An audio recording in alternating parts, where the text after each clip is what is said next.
சாக போறோங்கிற உண்மையை ரியலைஸ் பண்ணிட்டாலே போதும், ஸ்ட்ரெஸ்ஸுங்கிற விஷயமே இருக்காது.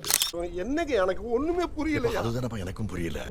அவன் ஒரு லூசு மாதிரி வளரிட்டே இருப்பான் அப்படின்னு நம்ம நிறைய பேரை சும்மா காமெடிக்கு சொல்லியிருப்போம். ஆனா உண்மையாவே அவன்கிட்ட போய் கேட்டிருக்கோமா என்ன உன் பிரச்சனைன்னு?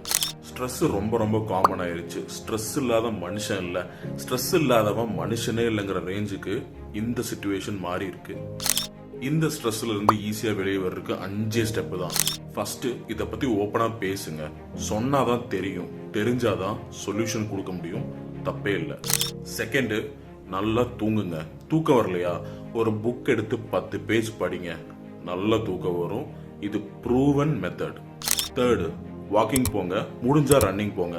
மைண்டு சரியில்லைன்னா இந்த ரெண்டுல ஏதோ ஒன்று பண்ணீங்கன்னா கூட உங்க மைண்டு ரிலாக்ஸ் ஆயிரும் வித்தின் செகண்ட்ஸ்.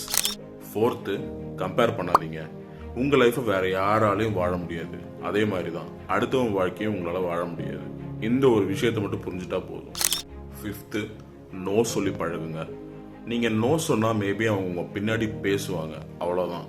ஆனா எஸ் சொல்லிட்டா உங்களுக்கு தேவையே இல்லாத நிறைய விஷயங்களுக்கு நீங்களே ஒரு ஸ்டார்டிங் பாயிண்ட் வைக்கிற மாதிரி. அண்ட் எல்லாரையுமே நம்மளால ஃப்ரெண்ட்ஸ் ஆக முடியாது.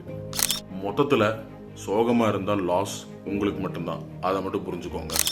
ஸ்ட்ரெஸ்ஸை பத்தி உங்க கமெண்ட் சொல்லுங்க. இதை பத்தி தெரிஞ்சா லைக் பண்ணுங்க, தெரியலனா ஃபாலோ பண்ணி தெரிஞ்சுக்கோங்க. கண்டென்ட் பிடிச்சிருந்தா சப்ஸ்கிரைப் பண்ணுங்க.